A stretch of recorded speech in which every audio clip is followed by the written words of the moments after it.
Why do they doubt the kid? I'm about to prove them all wrong again.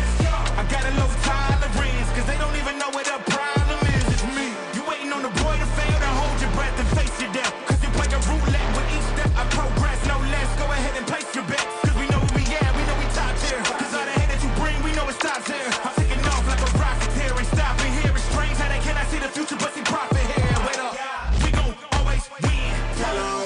I can't take no loss, my team hold no L's, no. Aiming for the top, can't make it by myself. Oh, man, yes. A Friday show. We're going into the weekends. Thank you for joining me here on Brett Breaks Things. We're going into the weekend. It's going to be awesome. A lot of football, a lot of stuff going on. We're moving into Thanksgiving. I know we're going to be off at least 3 days. I'm going to try to be here Monday and Tuesday. But we're definitely going to be off 3 days. But yeah, I plan to be here Monday and Tuesday here on the show for you. So keep that in mind. Oh man, some days I'm just like, I know you can tell there is an excitement exuding off of me about what I'm going to get into. And what I'm going to get into has not gotten enough attention. I have been hammering the big stuff. I've been hammering the Epstein stuff, and I told you I would never use it sensationally, right? Just to kind of get something sensational on air just because, or we have a lack of great content. Scotty makes sure that's never a case. I told you when the Epstein stuff hits, when it develops, we'll be on it. And obviously the developments in that have been monumental, and we've been all over it. You know how excited I am about the DOJ's embarrassing situation with Comey and Letitia James. No charges yet on Cook. No charges yet on some of these other people. But, you know, the DOJ is absolutely fumbling and bumbling and stumbling its way through, you know, unconstitutional, weaponized charge after another. And a bunch of people are going to get fired from that. We've done that show. What I'm going to do now, people just aren't talking about enough. And it's crazy because the links you have to go to, the depths your behavior has to sink to break into the national news, you know, circuit is crazy. There was a time when, you know, Bill Clinton's predilections, Bill Clinton's, you know, lack of control became an impeachable, nearly impeachable offense. And the whole country couldn't stop talking about it. It was crazy, right? And apparently Bill's got the, you know, the charm and charisma to coax other people into the same act, apparently. But they wanted to impeach him over that. I mean, that wouldn't even break the news cycle, man. I mean, corruption at the highest levels of our administration and Congress is what we're going to focus on today. Corruption. And man, how people aren't talking more about Cory Mills, to me, is crazy. I don't understand it. I don't understand how that's possible, that this isn't like dominating headlines. But man, I'm going to get into it. Your time has come here on Brett Breaks Things, Cory, and I want you all to shout this stuff from the rooftops because this is what they're doing. This is in the House. This is Rep. Cory Mills we're talking about. This is the behavior that somehow is acceptable until now, possibly. Finally, this guy's malfeasance, his reprehensible behavior as the rep out of the 7th District of Florida, which is a newly gerrymandered district, by the way. It's got Sanford, Apopka, New Smyrna Beach, that area. East Coast, north of Palm Beach, a little south of Daytona. That area right there, just outside of Orlando. He's the rep for the 7th District. There's been an investigation by the House Ethics Committee into Cory Mills. And this investigation was spurned because Nancy Mace wanted him censured. Nancy Mace has had enough of this gentleman's behavior. Now, this was the 3rd attempt to get him censured. 3rd attempt. This behavior has been ongoing. The other 2 were kind of non-starters. They didn't get a lot of traction. And just so we're clear about what censuring is, you know, it's tougher than a public reprimand, right? There's a reprimand they can give you. Then there's censuring. That's the next level after reprimand. It's not yet to the level of expulsion, right? And it's meant to get on congressional record. This person's behavior is not up to the conduct that we expect out of representatives. Boom. We want to get it on record. Usually they make them stand up on the House floor, and the speaker will sit there and say, you did this and that, and this is bad, in front of everybody for record. It's the next step before expulsion. And a censuring, though, usually means your committee appointments are done. Usually get you kicked off your committees. Usually. Well, Nancy Mace wanted Cory Mills censured. And there was a motion that overwhelmingly took hold. And that motion was to not censure Cory, but force an investigation in the House Ethics Committee. Refer the matter to the House Ethics Committee, which will immediately open an investigation into Cory's actions. That's what they decided on. 310 to 103. That was the vote. 310 to 103 on the motion to not censure him, but to open up an investigation in the Ethics Committee. Okay? And Nancy Mace was all over it. She wanted him censured. And she talked about multiple allegations. Let's talk about those allegations. First, Cory has a company named Paysum Defense LLC, and that's in coordination with Paysum Solutions LLC. And what they do is they make less than lethal munitions. And they have in the past had a few government contracts to make these less than lethal munitions for the government. This is Cory Mills' company. Well, since he became rep, the amount of contracts his company has ballooned to 94 and counting. We're talking, it went from a couple contracts before he got elected to 94 contracts since he became rep. Nancy wants an investigation into that. Others do as well. All right, now I'm going to keep the details light on that just because the investigation's ongoing. Let's find out what they find, right, before we start hammering it. But that's one of the issues on the table. Another issue, and this is going to be close to the hearts of some of my audience, some of the vets in my audience. He was what are they, like I'm sorry, he worked with the ambulance crew. I apologize. He was like a medical tech, okay? He was like a combat medic. Let's call him a combat medic. I apologize. Fumbling around here. Let's call him a combat medic. He drove an ambulance. That's what he did in the Army. Okay, he was in the Army. He's an Army vet. Now, he has received the Bronze Star for exceptional bravery. That's what his Bronze Star is for. Exceptional bravery. Okay, well, there's a little problem with this exceptional bravery Bronze Star, and stolen valor is one of the accusations that will be investigated. Stolen valor. Many of you know what that is. Saying you are connected to the military or did something with the military or military yourself when you are lying and have not been connected to them or been in the military or done these things that you claim to have done in the military. That is stolen valor. That is one of the accusations. So there was this incident in Iraq, and according to his form that he filled out his own recommendation form for this medal. According to his form, he went to save soldiers while under fire. The soldiers he was meant to save, that he claims he saved, were Joe Haidt and Alan Babin. Those were two soldiers there at the incident. They were there. And there was another account of him wrenching one of the soldiers out of the arms of an insurgent that had come and grabbed him, and he bravely pulled him back and separated him. Some other story. Okay, but let's focus on the saved lives. Joe Haidt himself has been asked about this. The first soldier he was to have saved while under fire. He said, Cory Mills didn't save my life. He wasn't even there. Alan Babin refused to comment, declined, an opportunity to comment on that. But Chris Painter, who was the platoon sergeant at the time, he said, I can confirm 100% that Cory Mills wasn't there.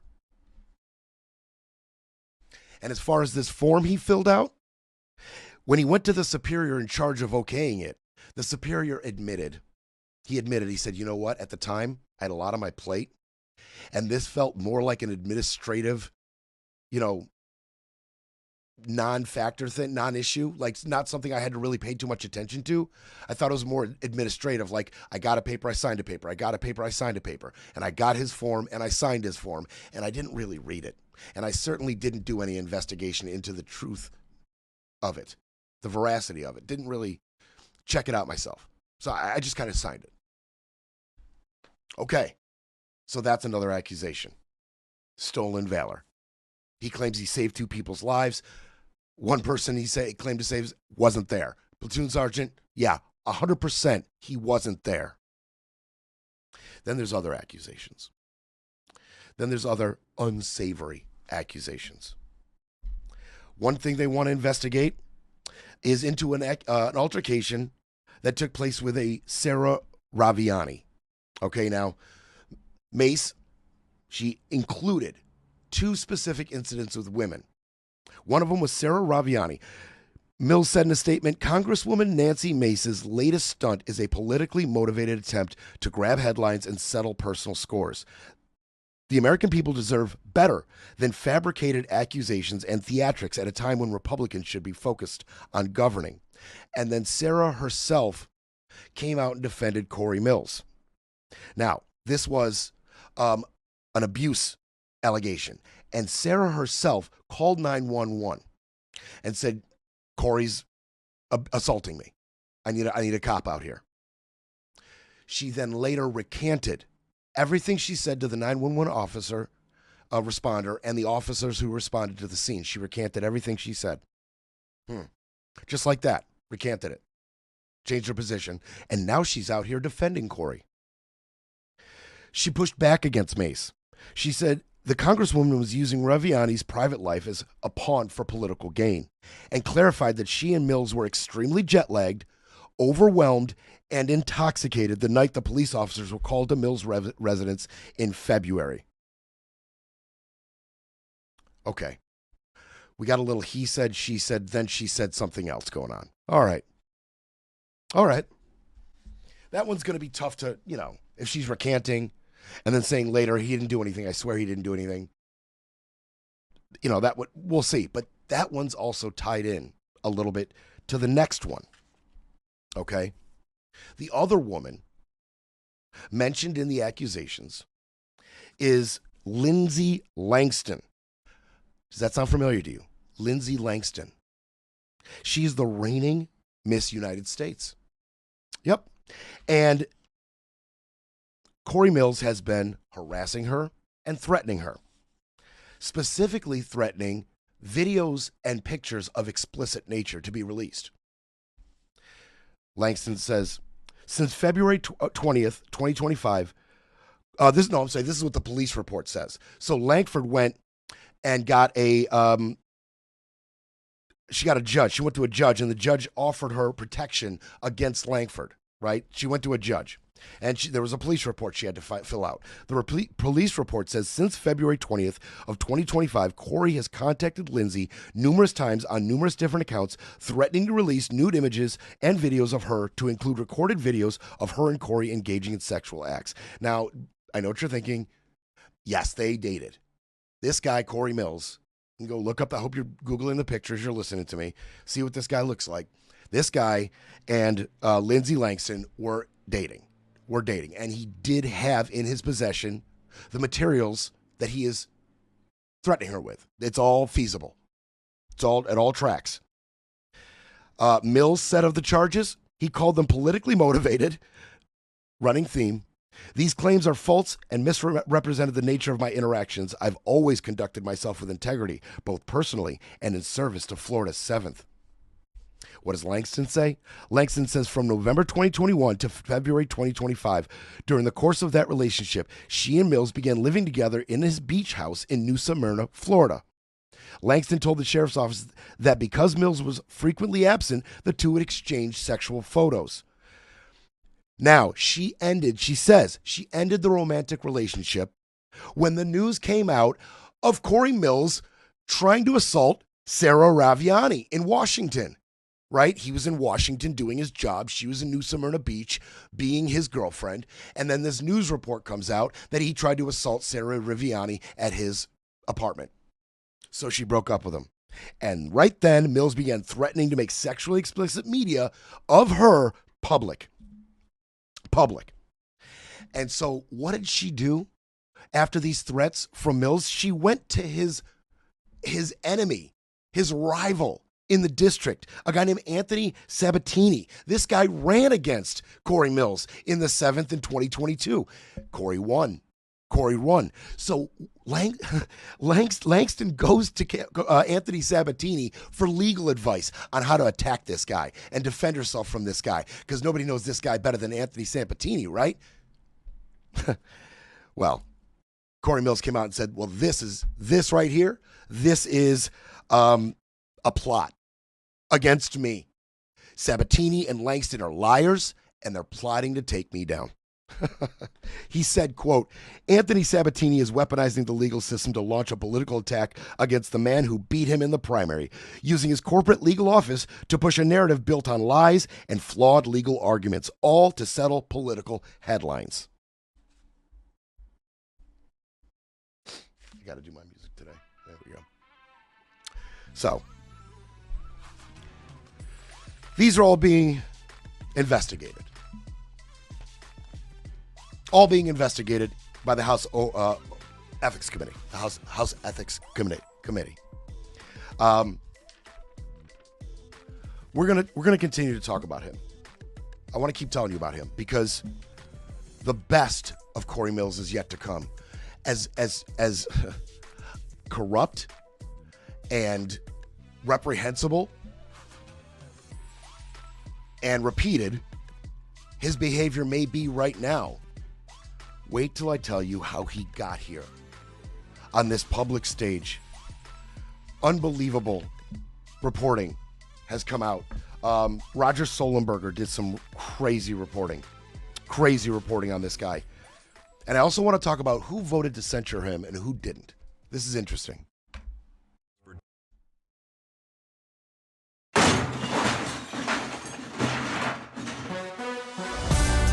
Now back to Brett Breaks Things, smashing spin, silencing the noise, and keeping it all facts. No fluff. Okay. There's a lot of interesting pieces here. I do want to focus for a second before we get into how Cory Mills got here. Okay, I promise you aren't going to believe it. You aren't going to believe it. Before I focus on how Cory Mills got to the forefront of the Republican Party and his rep seat and how he became such a little rock star within MAGA, and he is a MAGA rock star. Make no mistake about it. This vote, this was interesting to me. Okay, so just so we're clear how this happened, Nancy Mace wanted to go straight to a House vote on censuring Cory Mills. All right? She wants him out. She definitely wants him off his committees. Instead, a motion to refer the matter to the House Ethics Committee was voted on. And that won. All right? 106 Democrats voted with 204 Republicans for this. Okay? 106. I think a lot of this was, why should we publicly do this? Why should we do this when we can hand the matter over to the Ethics Committee and find out exactly what he did and did not do? I actually don't think it's that crazy that instead of censuring him themselves, they handed it over to the Ethics Committee. I don't find it that crazy. But some of the people who voted for it and didn't, it is interesting to me. Okay, it's very interesting to me. Now, there were Republicans who wanted him censured. There were Republicans who wanted him censured. This really spilled over on both sides of the aisle. In both ways, it spilled over.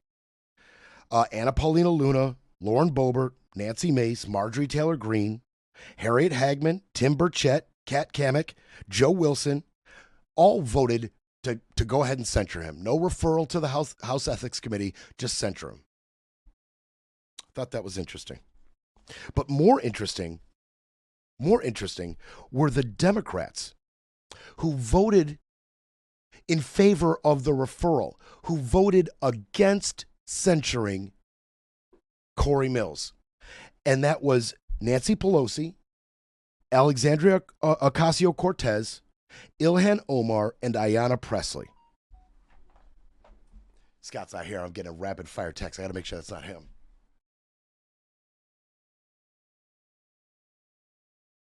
I could be getting yelled at. No, we're good so far. We're good so far. Why? Nancy Pelosi, Ocasio-Cortez, Ilhan Omar, and Ayanna Pressley. Why those four?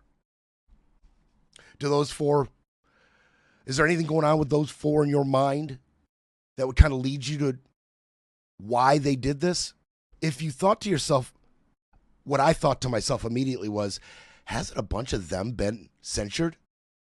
And indeed, there was an underswell. There was a feeling with some people in the House and Democrats that the censure measure has been completely politicized and weaponized and has been used unnecessarily. And I believe that this was these four ladies' statement on that. This is their contribution possibly to trying to de-weaponize it a little bit. They may also agree that it should go to the House Ethics Committee for good reason. Let's find out what we can find out before we do this. That's fine. But those four may be making their own statement. I immediately thought, well, had they been censured? And there has been attempts to censure each and every one of these ladies. Now, Ayanna Pressley, AOC, and Ilhan Omar were all censured. There was an attempt to censure them by Michael Waltz. And you may remember at the time, Waltz said that they were defending foreign terrorists and foreign terrorist organizations, and they were inciting anti-Semitism, okay, over the Gaza situation. And Michael Waltz tried to censure them. There's been two attempts to censure Ilhan Omar. One, Michael Waltz, I just told you, and the other one was by Nancy Mace. Nancy Mace tried to censor Omar over some social media activity she posted after the death of Charlie Kirk. Okay, so there's been two attempts to censure her. And what about Nancy Pelosi, right? What about Nancy? Paul Gosar, Bradley Byrne, and Ralph Abraham all tried to censure Nancy Pelosi. Gosar for ripping up the State of the Union address. Remember that dramatic ripping up of the State of the Union she did? I was amused by it as well. If you remember that, Gosar tried to censure her for that. Bradley Byrne, he tried to censure her over abuse of power specifically related to Trump's impeachment hearings. That tracks. Of course they did. And Ralph Abraham, he just basically said that Nancy Pelosi is leading a politically charged witch hunt against Donald Trump and she needs to be censured for this. All three failed. All of these failed. Every one of them failed. But I do believe that they are making a very definitive statement about the weaponization of the censure. I don't really, I do feel like it's weaponized as far as like you just use it, you throw it against the wall, see if it sticks, right? I get to come up here and I get to, offer a motion to censure somebody, and I get to have my piece about how terrible they are on the grandest stage, make them defend themselves in public statements. Probably it'll get shot down, but maybe it'll stick, and then that person will get in trouble. Ha ha ha. Or maybe get them off a committee. And the part that's interesting about that, though, is that these four women, among other Democrats, they are actively saving Cory Mills from being kicked off his committee appointments. And so I thought that was interesting, that they would, go out of their way to save him from possible retribution in terms of his committee appointments. But yeah, it was pretty overwhelming to go to the House Ethics Committee. Pretty overwhelming. So on the abuse and the threatening, we'll see. As far as him using his company to cash out now that he's got a cushy little seat in the 7th District of Florida, that could be another matter. And the stolen valor thing, don't think for a second that the stolen valor accusation doesn't have the potential to rise up and break through that media cycle. When people find out the details of this, and if these, these statements by these other soldiers hold true, this is terrible for Cory. This is really, really, really bad. At least could cost him his seat. At least. That's no good.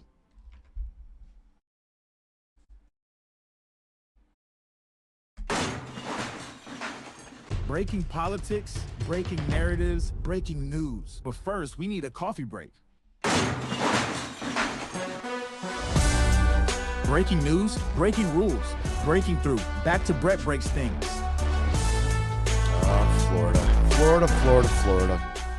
Trump, Bondi, Getz, Rubio, Rick Scott. Just the best out of Florida. All roads, all reprehensible roads lead to Florida, I swear to God. And by the way, there's details coming out about the young woman that Getz was embroiled with on the dating app scandal that cost him his job, pretty much. More details are coming out on that. Crazy. Yeah, all reprehensible roads, they lead to Florida. Cory Mills, man, this guy. All right, so you remember when Biden pulled out of Afghanistan? Of course you do. It was a Republican talking point for a long, long time. And they talked a lot about, hey, he left people behind. He left Americans behind. And it's true. Some people were left behind.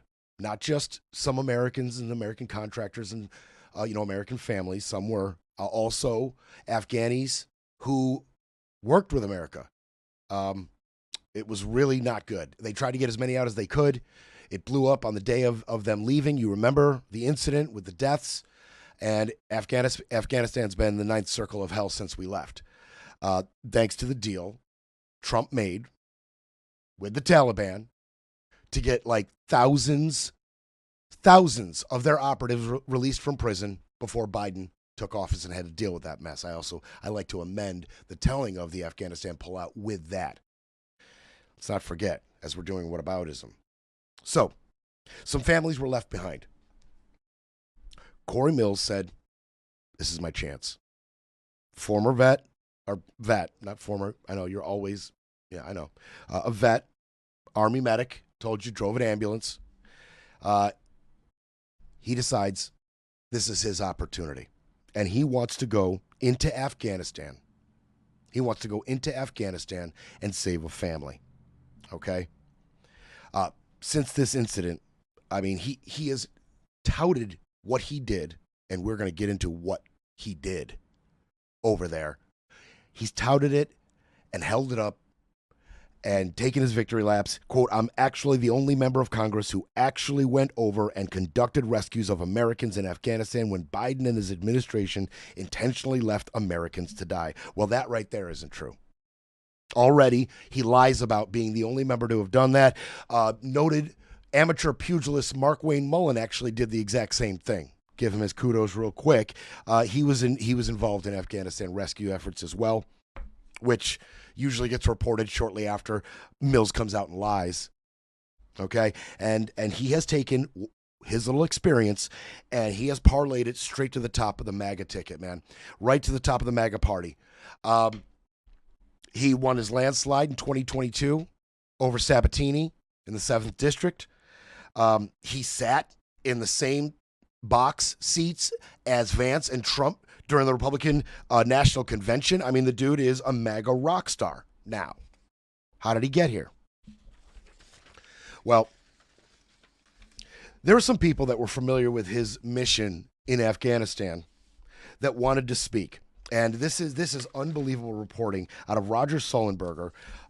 This is independent reporting from his Substack. Check it out, Roger Sullenberger. I mean, the digging he did and the details he brought to the forefront are absolutely incredible. And I feel obligated to share it with you. Obligated, especially since it's my home state. Got to take some kind of responsibility. People that were familiar with this effort said the operation's success was more in spite of Mills' involvement than because of it. That's where we're going. Now, how this got ramped up is Rep. Ronnie Jackson out of Texas Republican. He asked Mills, like, you know, it had got through the grapevine that Mills was going to go over and do this mission or was thinking about it. And Rep. Ronnie Jackson said, I've got the family for you. There's a family from my district. Miriam is the woman's name with 3 children over in Afghanistan. Miriam. And he says, I got this family. I got Miriam and her kids. They're from my district. They're trapped in Afghanistan. They've been left behind by the evil Biden administration left them behind. Okay? Mills had no problem going in front of Congress in a hearing and say, Biden left this family behind. Okay? But as far as the records go, you see, all the records, all the State Department records were released in response to a Freedom of Information Act request about the matter. So all the records from the State Department were released, records concerning Miriam and her family. And from the records, from the story the records tell, is that the State Department frantically, repeatedly, and continuously tried to get in contact with Miriam any way they could. Every effort they could think of, they tried to get in contact with this family over and over and over again. Mills, to Fox and any other wacko right-wing outlet, said Miriam's family made multiple attempts to reach out to the State Department but got no help. That's not what the records show. The records show that after several attempts to contact this family, they finally got an email from her saying she has informed us that she did not want our help. She would depend on Cory Mills. So while the State Department is doing everything they can to contact this family, somehow Cory Mills is on her radar. So the State Department can't get in contact with her, but apparently Cory Mills and his staff can. And they say, we got to make Biden look bad here. We can't give them any outs. You can't allow them to help you because I'll miss my PR moment. I got you. I got you, Miriam. I got this. So she didn't want the State Department's help. She wanted Cory Mills' help. So Cory Mills, he got his call to action. And he tagged along with this seasoned military group of veterans and tacticians, okay? And they were being deployed in this region by a private company, okay? They were being funded privately. And I went and did a little digging. They were funded by the Sentinel Foundation and a man named Glenn Devitt, who was a vet himself, 11 years. Okay, so Glenn Devitt puts together some cash to hire this private team of veterans and tacticians to go rescue families, plural, families. Mills, who brought along a personal friend, and I tried as hard as I could, but I could not find any credible sources telling us who this personal friend is. But Mills brought a personal friend, and all he cared about was his PR moment with Miriam. He did not have any interest in rescuing any other families, and he was a hindrance to their rescue efforts of anybody else. They only cared about Miriam and her kids. Okay? Now, they were supposed to go into Afghanistan. They ended up in Tbilisi, Georgia, which is a country right next door, and they did their ops from a hotel there in Georgia. Okay? They set up their ops in a hotel. Well, Mills and his little friend, they immediately began hiring sex workers to visit their rooms regularly, daily. Not just one, not just a couple in one day, but multiple in one day, multiple days in a row. Mills and his friend had sex workers from the area into his room. Into his room. This team could not believe what they were seeing. They were absolutely beside themselves at this dude's behavior. One source said it was every night. That happened 3 nights in a row to the point where I said, I'm done. I don't want to associate it with it. And there's evidence pointing to what Mills had done because the sex workers went on a popular mobile app that is used amongst sex workers to, share details of their clients. They used Cory Mills' name and even referenced his company, Pay Some Defense, in their little review of Cory, saying that Cory wants a full BBBJ. That's a bareback blow job. And that wasn't me who did the digging on that. The Justice Department did the digging on that. Okay, which is oral sex without a condom. That's what Cory was into. And that's what he asked these women to do multiple nights in a row. And the team couldn't believe themselves. They were beside themselves. They couldn't believe this, especially because they knew that they were being surveilled. They just assumed because they were in the region they were in and the strong counterintelligence ties that Russia specifically has in that area, Georgia being a former Russian state, they just assumed they were being surveilled. They assumed it. But they couldn't believe Mills's behavior. He said, Mills seemed disturbingly casual about the prospect that his behavior could compromise the mission. I was incredibly careful about what I said, did, breathed, ate. The reason that is such a profound understanding, especially on this mission, is because we could all die. That's what one of the veterans said. And they even went on to say that a couple of the girls, one that repeatedly came, had a Russian accent. And they're like, look, go ahead and put the pieces together yourself. You know what I'm saying? One of the veterans said, this bleep was so bleeping bananas that I had trouble computing. I've seen a lot of weird places. He said, I've been in a lot of weird places and seen a lot of weird stuff, but I have never seen anything as aggressively blatant as him. So, when the time came to rescue Miriam's family, two sources said Mills and his friend went rogue, going around the team's back to execute his own plan and stage a personal PR coup. That's what the soldier said. Crazy. He said, we had safe houses all the way through, right? They had written a route. They had a route planned to extract, to exfil. And there were safe houses they had picked all along the route for maximum safety and secrecy. Now, that wasn't in Mills' plans. He said, we found out that Cory had told her not to go with them, not to go with the extract team. The veterans and tacticians that were paid to get her out of there. Cory told this family, don't go with them.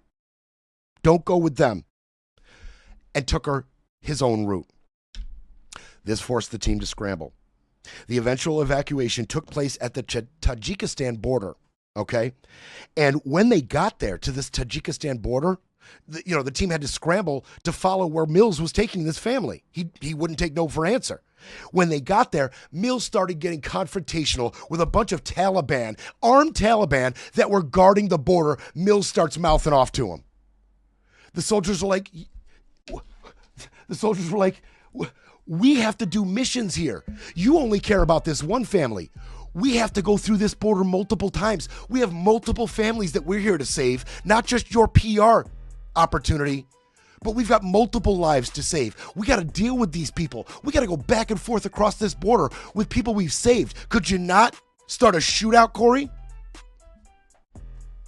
They eventually got through. Without bloodshed. Miriam and her three children waited for 8 hours on the opposite side of the border while Cory stayed on the Afghanistan side doing God knows what. Possibly one more visit to his Russian mistress. We don't know. When he finally made it back across the border, after Miriam and her children had been waiting 8 hours, he got a photo op and peaced out. No comment from Mills. No comment from Miriam and her family.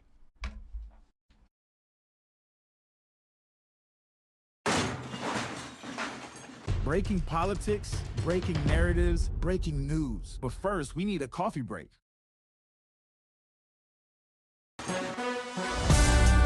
Breaking news, breaking rules, breaking through. Back to Brett Breaks Things.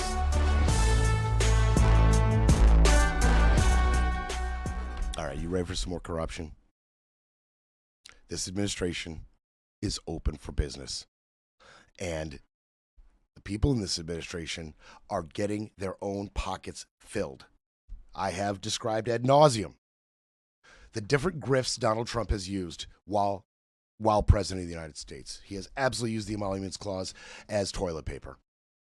None bigger than his $2 billion donation from Sheikh Tanoon through Binance straight to his meme coin, WLF. All right, so just I've again and again and again pointed out how this administration is open for business. And when I say administration, I mean administration, and I have the entire time, not just Don. Kristi Noem as well. This story is just starting to make the rounds. And yeah, Kristi Noem is absolutely corrupt. Now, you may remember, probably not because it's not really being shown in the places that my audience would wander, but there was a $200+ million ad campaign, taxpayer-funded ad campaign for DHS about their immigration policies. Kristi went out to Mount Rushmore, got on a 10-gallon hat and some chaps, and she talked about break our laws and we'll punish you. You know, big deal, big old production. This whole campaign is a big old $220 million production. It's a lot of our money on an ad campaign. It's a lot of our money. Now,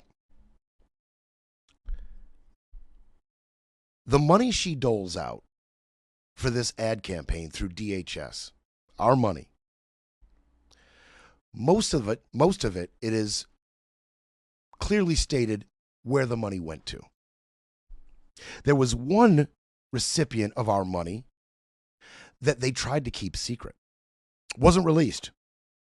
Noem didn't okay the release of the name of one of the companies that is taking part in this ad campaign, benefiting one of the subcontractors. That is a company called the Strategy Group.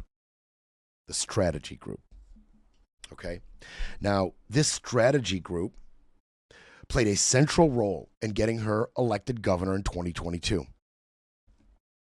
Central role.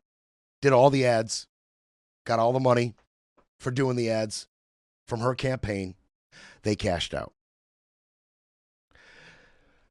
Cory Lewandowski, one of her top advisors in DHS, he's done work with this company for years. Done work with them for years.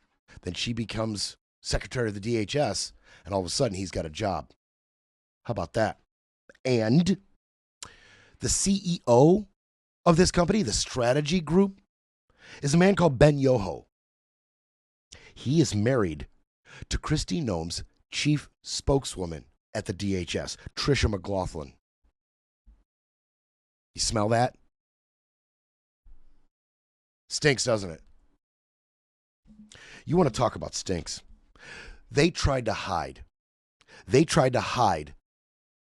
that company's name because they know how interwoven she and her staff is with this company. How bad this stinks. The ethics on this are horrible. The optics are horrible. And they do demand an investigation. Absolutely. And I'm not the only one saying that. I mean, it's clear corruption. This company, the Strategy Group,